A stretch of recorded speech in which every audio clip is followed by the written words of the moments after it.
Hello viewers, welcome to Politicos. రాష్ట్ర ప్రభుత్వం ఏదైతే హెల్త్ కార్డులునే వాటిపైన ఒక బిగ్ అప్డేట్ అయితే ఇచ్చింది. దాదాపు 2.5 కోట్ల మందికి హెల్త్ కార్డులు ఇవ్వడం జరిగిందని కూడా వారు చెప్తా ఉన్నారు. సో దాంట్లో భాగంగా దాదాపు 68 లక్షల మంది ఈ హెల్త్ కార్డులను డిజిటలైజేషన్ చేసుకున్నారు. మనం చూసుకున్నట్లయితే హైదరాబాద్ జిల్లాలోనే దాదాపు 36 లక్షల మంది హెల్త్ కార్డులను డిజిటలైజేషన్ చేసుకున్నారు. ఈ హెల్త్ కార్డు ద్వారా మనకు వచ్చే లాభాలేంటో కూడా ఒకసారి తెలుసుకుందాం. అంటే దాదాపు ఏదైతే హెల్త్ కార్డు ఉందో ఈ హెల్త్ కార్డు అప్లై చేసుకోవడం ద్వారా హెల్త్ కార్డు డిజిటలైజేషన్ చేసుకున్న తర్వాత మనం ఏదైనా ఒక ఆసుపత్రికి వెళ్తే సో ఆసుపత్రిలో ఉన్నటువంటి సిబ్బంది కావచ్చు, ఆ డాక్టర్ ఎవరైతే డాక్టర్ ఉన్నారో ఆ డాక్టర్ మన హెల్త్ కార్డు మొత్తం అంటే ఇంతకుముందు ఏ హాస్పిటల్కి వెళ్ళాం, ఎలాంటి మందులు వాడాం, ఎలాంటి ఇంజెక్షన్స్ యూజ్ చేసాం, సో దాన్ని బట్టి మనకు రానున్నటువంటి రోజుల్లో ఎలాంటి చికిత్స అందాయి, సో ఇంతకుముందు వాడిన మెడిసిన్ డోస్ కంటే రానున్నటువంటి రోజుల్లో ఎలాంటి డోస్ ఎక్కువ పెంచి ఇవ్వాలి, సో దానివల్ల ఈ పేషెంట్కి ఎలా లాభం అవుతుంది, సో ఇవన్నీ అంశాలు కూడా వారు ఆలోచించి మనకు ఒక మంచి వైద్యం ఇచ్చే అవకాశం కూడా ఉంది. ఎందుకంటే ఈ డిజిటలైజేషన్ చేసుకున్న తర్వాత మనం ఏ రోజు నుంచి ఏ రోజు వరకు ఏ డాక్టర్ దగ్గరికి వెళ్ళాం, ఏ ఆసుపత్రిలో తిరిగాం అనేది కూడా ఆ ఐడిలో అనేది కనిపిస్తూ ఉంటుంది. సో ఈ ఐడి ఏదైతే ఈ ఆయుష్మాన్ భారత్ మిషన్ ఏదైతే కేంద్ర ప్రభుత్వం మొదలుపెట్టిందో దాన్ని ఆబా అంటారు. సో ఈ ఆబా అనేది మనం ఏదైనా ప్రభుత్వ ఆసుపత్రిలో వెళ్ళి కూడా మనం అప్లై చేసుకోవచ్చు.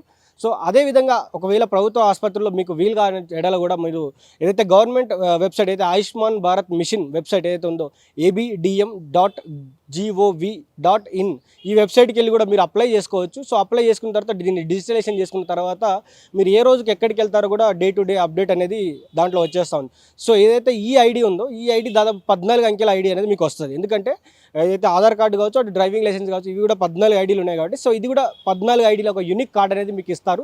సో ఆ కార్డు పట్టుకొని మీరు ఏడికి వెళ్ళినా కూడా మీ పనులు చాలా తొందరగా జరుగుతాయి. సో మీరు ఏ ల్యాబ్కి వెళ్ళారు, ఎలాంటి రిపోర్ట్స్ తీసుకున్నారు, సో మీకు ఇంతకుముందు ఎలాంటి బ్లడ్ టెస్ట్ జరిగాయి, సో అక్కడ వచ్చినటువంటి రిపోర్ట్ ఏంటి, సో మళ్ళీ బ్లడ్ టెస్ట్ చేస్తే ఆ రిపోర్ట్కి ఈ రిపోర్ట్కి కంపారిజన్ ఏంటి. ఎందుకంటే మనం ఇంట్లో ఏదైనా ఒక హాస్పిటల్కి వెళ్ళినప్పుడు మనం ఆ రిపోర్ట్లు పట్టుకుంటాము, ఎక్కడెక్కడో మర్చిపోతాము, సో అది ఎక్కడికైనా దొరకకుండా అయిపోతాయి. ఒకనొక రోజున మనకు కావాల్సిన రోజులు అవి దొరకవు. అదే డిజిటలైజేషన్ ఉందనుకో, మనం ఏ రోజుకి కూడా ఆ రోజు ఎక్కడికి వెళ్తున్నామని కూడా ఒక కార్డు చూపిస్తే ఆ కార్డులో మన వివరాలన్నీ దొరుకుతూ ఉంటాయి. సో ఈ ఒక్క నెల, ఈ జూలై నెలలోనే దాదాపు 2.5 లక్షల మంది ఈ కార్డులను డిజిటలైజేషన్ చేసుకున్నారు.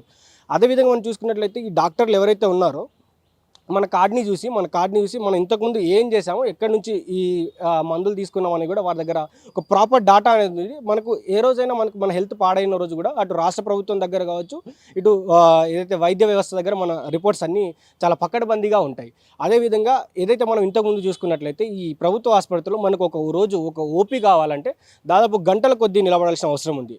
సో మనం చూసుకున్నట్లయితే మనం చిన్నప్పటి నుంచి చూసుకుంటా ఉన్నాం, ఒక లైన్లో ఆడవాళ్ళు నిలబడతారు, ఒక లైన్లో మగవాళ్ళు నిలబడతారు. సో లైన్ల కోసం కొట్టుకోవడం, ఆ ముందే రావడం, చెప్పులు పెట్టుకోవడం, ఆ లైన్లో నిలబడడం, దాదాపు గంటల వ్యవధి కొద్ది వెయిట్ చేసి తర్వాత డాక్టర్ దగ్గరికి వెళ్ళడం, దాదాపు 11-12 గంటల వ్యవధిలో డాక్టర్ దగ్గరికి వెళ్ళి ఇంటికి వెళ్ళేంత కూడా చాలా దూర ప్రాంతాల నుంచి వచ్చిన వాళ్ళకి కూడా లేట్ అయ్యే అవకాశం ఉంటుంది. కానీ ఈ కార్డు తీసుకున్న తర్వాత హాస్పిటల్ దగ్గరికి వెళ్ళి తన క్యూఆర్ కోడ్ ఏదైతే ప్రభుత్వ ఆసుపత్రిలో ఉన్నటువంటి క్యూఆర్ కోడ్ని స్కాన్ చేస్తే మీకు టోకెన్ వస్తుంది. ఆ టోకెన్ని అక్కడ ఇస్తే మీకు ఓపీ క్షణాల్లో వచ్చేసింది.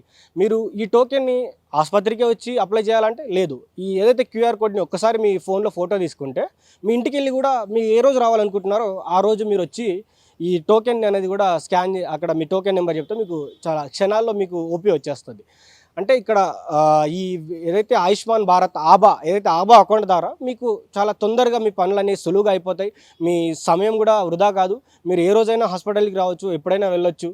అదేవిధంగా ఇక్కడ ఎవరైతే సిబ్బంది ఉన్నారో వారిపైన కూడా భారం తగ్గే అవకాశం, ఎందుకంటే చాలామంది వస్తూ ఉంటారు. సో దాంట్లో చదువుకొని వాళ్ళు ఉంటారు. సో చదువుకొని వాళ్ళకు అటు ఆ సిబ్బంది అనేది ఓపిస్తూ ఉంటారు. కానీ చదువుకొని ఫోన్ మీద జ్ఞానం ఉండి ఇవన్నీ ఫోన్లో ఉన్నటువంటి యాప్స్ వాడగలిగిన వారికి ఈ ఆబా అకౌంట్ కావచ్చు, ఈ డిజిటల్ కార్డు కావచ్చు చాలా హెల్ప్ఫుల్గా అవుతూ ఉంటుంది. ఎందుకంటే అందరికీ ఈ ఓపీలు ఇవ్వాలంటే సిబ్బంది కూడా చాలా ఇబ్బందిగా ఫీల్ అవుతూ ఉంటుంది. అక్కడ ఉన్నటువంటి లైన్ మెయింటైన్ చేయడంలో కావచ్చు, అటు డాక్టర్ దగ్గరికి పంపించడంలో కావచ్చు చాలా ఇబ్బందులు ఎదుర్కొంటారు. అదే మీరు మీ హెల్త్ కార్డులని అప్లై చేసుకొని దాన్ని డిజిటలైజేషన్ చేసుకొని మీరు రానున్నటువంటి రోజుల్లో ఈ క్యూఆర్ కోడ్ని స్కాన్ చేసి టోకెన్ తీసుకొని అటు ఓపీ తీసుకుంటే అటు మీ హెల్త్ కార్డ్ అనే డీటెయిల్స్ అన్నీ కూడా డిజిటలైజేషన్ మీరైతే మీ డిజిటల్ కార్డులో మీరు అందరూ పెంపొందించుకోవచ్చు. మీరు దాంట్లో ఉన్నటువంటి అన్నీ మీ ఇంతకుముందు ఎక్కడికి వెళ్ళారు, ఎక్కడ చూపించుకున్నారు అనేది కూడా మీరు ఏ రోజుకు ఆ రోజు మీ డేటాని ఎవరికి కావాలన్నా కూడా వారికి మీరు షేర్ చేయొచ్చు. ఏ డాక్టర్కి కావాలంటే ఆ డాక్టర్కి మీరు చూపించుకోవచ్చు. కాబట్టి ఇది కూడా మీకు చాలా గొప్ప అవకాశం ప్రభుత్వం కల్పిస్తున్నటువంటి అవకాశం. సో కాబట్టి దీన్ని కూడా మీరు అందరూ చక్కగా వాడుకోండి ప్రజలందరూ కూడా. సో ఈ కార్డు ఇప్పటివరకు ఎవరైతే హెల్త్ కార్డు అప్లై చేయలేదో మీరు ఒకసారి మీ సేవా కేంద్రాల్లో వెళ్ళి అప్లై చేసుకోండి. అప్లై చేసుకున్న తర్వాత దాన్ని డిజిటలైజేషన్ చేసుకోవడానికి ప్రభుత్వ ఆసుపత్రికి వెళ్ళి మీరంతా డిజిటలైజేషన్ చేసుకోండి. సో ఇది మీకు ప్రభుత్వం కల్పిస్తున్నట్టు ఒక మంచి అవకాశం. సో దీన్ని అందరూ కూడా వాడుకోవాలని కోరుకుంటా ఉన్నాం. సో ఇది ఇప్పటివరకు update. Stay tune to Politicos media. This is Srikanth with video journalist Lokesh Gaud from Hyderabad, Telangana. Please subscribe to the channel and download the Politicos app from the links in the description.